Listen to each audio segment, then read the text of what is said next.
வணக்கம்.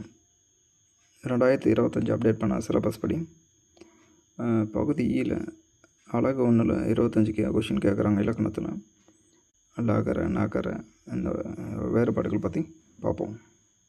பழைய 11ஆம் வகுப்பு புத்தகத்தில் இருக்குது.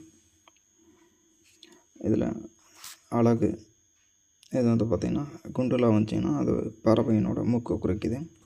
இதே அழகில் பள்ளிக்கு வர சின்னலாம் வந்துச்சிங்கன்னா அது பெண் மயிலை குறிக்குது. அடுத்து பார்த்திங்கன்னா சிறப்புலா அழகு, அதோட பொருள் கவின், வனப்பு, எலி.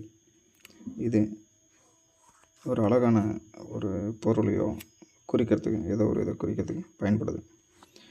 அடுத்து பார்த்திங்கன்னா அலை, முடலை பார்த்திங்கன்னா அது கடல் அலை அப்படின்ற பொருள் வரும்.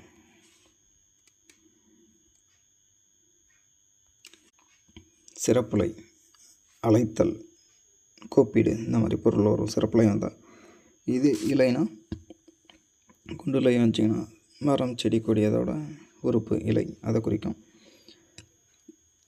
சின்னலை பள்ளிக்கு வர அதெல்லாம் வந்துச்சின்னா இலை. இதில் பார்த்திங்கன்னா இலைத்தல், அதாவது மெலிந்து போதல், அந்த பொருளில் வரும்.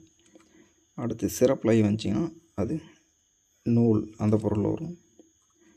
அடுத்து கலை, குண்டுலை வந்துச்சிங்கன்னா கவின் கலை, அதாவது இயல், இசை, நாடகம், இதெல்லாம் ஒரு கலையை குறிக்கும். அடுத்து சின்னலை வச்சிங்கன்னா கலை, இது நீக்குதல் மற்றும் என்ற பொருள் வரும். அடுத்து இப்போ நெற்பயிரில் களை எடுத்தல், இந்த பொருள் இந்த சின்னலை வரும்.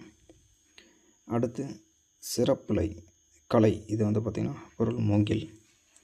அடுத்து தலை, இது ஒரு மனித உறுப்பு, விலங்குகள், இது எல்லாத்தையும் குறிக்கும்.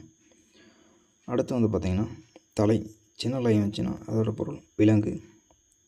சிறப்புலை வந்துச்சிங்கன்னா தலை, அதோட பொருள் தலைத்தல், அதாவது வளர்தல், அந்த பொருள் வரும்.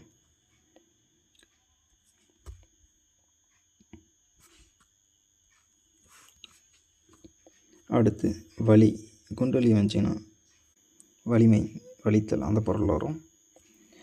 அது வலி பள்ளிக்கு வர சின்னலை வந்துச்சிங்கன்னா காற்று, அந்த பொருள் வரும். அடுத்து வலி சிறப்புலி வந்துச்சிங்கன்னா பாதை. ஓகே, நன்றி.